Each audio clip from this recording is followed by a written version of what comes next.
एथुरियम जिसका नामकरण एक प्रसिद्ध फूल के नाम पर हुआ है, किस राज्य का प्रसिद्ध त्योहार है? तो एथुरियम जो है ये मिजोरम के कई बार एग्जाम में पूछा जाता है। ये सारा क्वेश्चन सेट का ही है जो एक्स्ट्रा फैक्ट के रूप में जो लिखा गया है या हमने गलती की है वही लिखे हैं, आज उसी को कवर करा रहे हैं। तो एथुरियम जो है मिजोरम का प्रसिद्ध त्योहार है। हाल ही में मिजोरम ने एथुरियम फूलों का भी निर्यात किया था, कहाँ? सिंगापुर में। इसके कई फेस्टिवल को याद करने का ट्रिक है, फेस्टिवल के लास्ट में कूट लगा रहता है, जैसे पावल कूट, चाप चार कूट, खुदाओ कूट, स्ट्रॉ फेस्टिवल्स। तो आप लोग याद रखिएगा, ये सारा मिजोरम का है। हॉर्नबिल किस राज्य का फेमस त्योहार है? तो नागालैंड का। पहली बार हॉर्नबिल फेस्टिवल कहाँ कब सेलिब्रेट हुआ? तो पहली बार 2000 ईस्वी में, याद रखिएगा 2000 ईस्वी में सेलिब्रेट हुआ है। मणिपुर के फेमस फेस्टिवल है चेरोबा, लुई नगाई।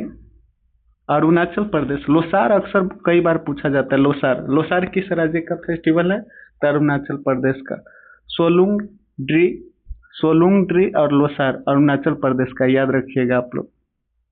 नेक्स्ट, केरल के नृत्य या केरल के जो जितना भी नृत्य है उसको याद रखने के ट्रिक क्या है? उसके शब्द में लास्ट में कली या डबल ट लगा रहता है। और तमिलनाडु में ट ऐसे लिखा रहेगा और उसमें म लास्ट में लगा रहेगा, जैसे काई सिलबट्टम, काबरी, माइल अट्टम मतलब तमिल भाषा में माइल मतलब मोर होता है, मोर का नृत्य। ये सारा तमिलनाडु में फेमस है। कर्नाटक संगीत की बात करें तो कर्नाटक संगीत की त्रिमूर्ति 3 व्यक्ति है, त्यागराज, मुत्तुस्वामी, सैया शास्त्री। ये तीनों हैं जो कर्नाटक संगीत की त्रिमूर्ति कहे जाते हैं और इनका महत्वपूर्ण योगदान है उनकी रचनाओं में। और कर्नाटक संगीत के जनक जो कहे जाते हैं पुरंदरदास। इसकी फेमस बुक है जो कई एग्जाम में आया है, दास साहित्य, याद रखिएगा आप लोग। और महिला है जो इससे संबंधित है, MS सुब्बालक्ष्मी, जिसको भारत रत्न 1998 ईस्वी में, पद्म विभूषण 1975 में और UN परफॉर्म 1966 ईस्वी में किया था। और कई प्रकार के कला है जो कई स्टेट में फेमस है, जैसे अल्पना कला की बात करें तो बंगाल में फेमस है, जादव पटिया पैतकर ये बिहार का है और फुलकारी पंजाब का है। उसी तरह और कई फैक्ट है, कुछ बुक है जो हम लोग याद रखेंगे, कई एग्जाम में बार बार रिपीटेड होते हैं। इंटरप्रेटर ऑफ मालाडीज ये बुक है, ये इसका लेखक कौन है? तो झुम्पा लहरी। इसकी अन्य बुक है The Namesake, The Lowland, Inheritance of Loss, Kiran Desai का प्रमुख बुक है। The Rule of Breakers, Preeti Shenoy. The Wonderland of Word, Shashi Tharoor का है। पीली क्रांति के जनक कौन है? पीली क्रांति के जनक सोम पित्रोदा है।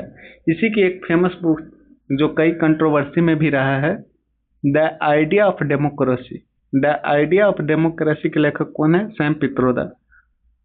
नेक्स्ट देखते हैं अहिंसा दिवस यूएनओ द्वारा कब मनाया जाता है या कब शुरू किया गया? तो अहिंसा दिवस यूएनओ ने 2007 ईस्वी से शुरू किया है। अहिंसा दिवस कब मनाया जाता है? आप लोग कमेंट में बताइएगा जरूर। 26 जनवरी 1951 को अतिथि में भारत में अतिथि के रूप में विक्रम शाह जो नेपाल के उस समय प्रमुख थे वो आए थे।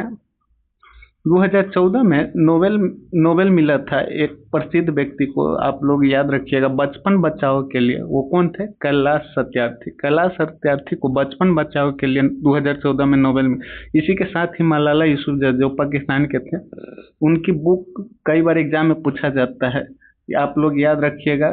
वो वी आर डिस्प्लेस्ड, कई पाकिस्तान में क्या हुआ था, कई लोग को विस्थापित किया गया था तो युद्ध और भयावह दुर्घटनाओं के कारण, तो उसी पर लिखा है वी आर डिस्प्लेस्ड। लोकसभा के प्रथम विपक्ष के नेता कौन है? राम सुभंग सिंह, याद रखिएगा। लोकसभा के प्रथम विपक्ष के नेता राम सुभंग सिंह है।